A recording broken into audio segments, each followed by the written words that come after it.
जी, 3 दरियाओं का जो सैलाबी पानी है वो पंजाब को डबो कर पंजाब में तबाही मचाकर वो इस वक्त हेड पाइनट से गुजर रहा है। अगर सैलाबी पानी की बात करें तो 6 लाख क्यूसेक का जो पानी था वो हेड पाइनट से गुजर कर वो दरिया सिंध में शामिल हो चुका है। ये चाचा शरीफ कोट मिट्टन के दरियाई इलाकों को तबाह करता हुआ ये रुझान से गुजर रहा है।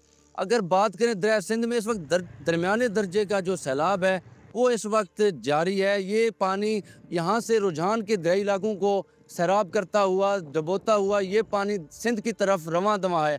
इससे कबल अगर 2010 और 22 की बात की जाए तो यहाँ पर बहुत बड़े सैलाब गुजरे हैं।